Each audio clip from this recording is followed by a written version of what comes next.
Hello সবাইকে, আমি বলেছিলাম তারাপীঠের সেকেন্ড ভিডিও নিয়ে চলে আসব। দেখো এখন আমরা হোটেল থেকে বেরিয়ে এখানে ফুল কিনছি মায়ের পুজো দেব বলে। হোটেল থেকে মায়ের মন্দির একটুখানি, ফুল কিনেই চলে আসছি। এই দেখো মায়ের মন্দিরে চলে এসেছি। এখান থেকে এবার আমি উঠবো মায়ের মন্দিরের পুজো দেওয়ার উদ্দেশ্যে। দেখো মায়ের মন্দিরে ঢুকছিলাম, তখন ঝিরিঝিরি বৃষ্টি পড়ছিল। বৃষ্টি মাথায় নিয়ে মাকে পুজো দেবো, মাকে ডাকছিলাম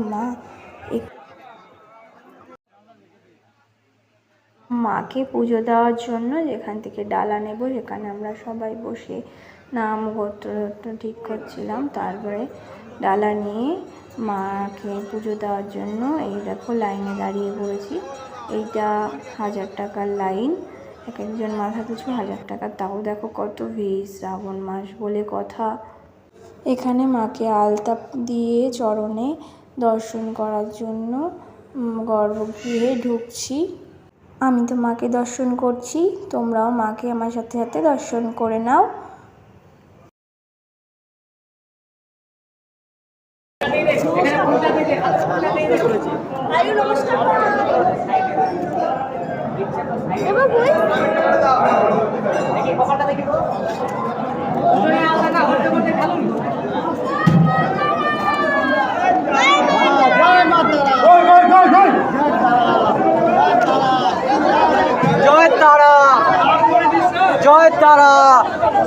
দেখো আগের বারও নিজের হাতে মাকে শাড়ি পরিয়েছিলাম, এইবারও নিজের হাতে মাকে শাড়ি পরিয়েছি। তারপরে মাকে পুজো দিয়ে আমরা বেরিয়ে পড়লাম। এখানে পাঠাবলি হচ্ছে, তাই এই দেখো একটুখানি দেখিয়ে দিলাম। তারপরে আমরা ভোলে বাবার মন্দিরে আবার মাথায় জল ঢালবো। শ্রাবণ মাস তো ভীষণ জল ঢেলে তারপরে আমরা বেরিয়ে আসবো। বেরিয়ে এসে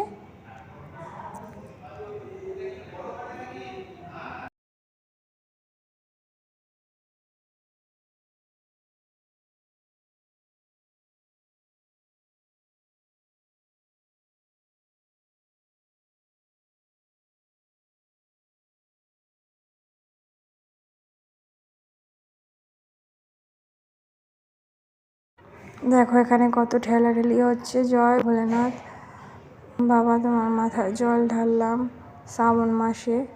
মনটা একটু শান্তি হলো মাকে পুজো দিয়ে আবার মাথায় জল ঢেলে। তারপরে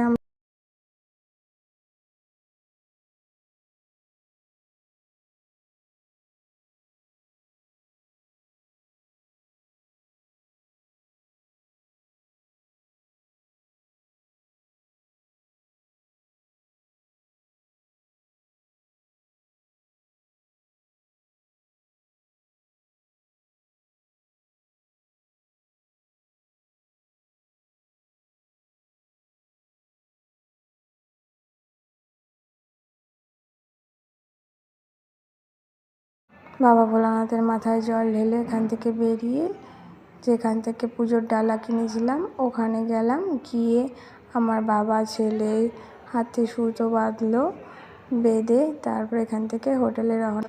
পরে আরও ভিডিও আছে।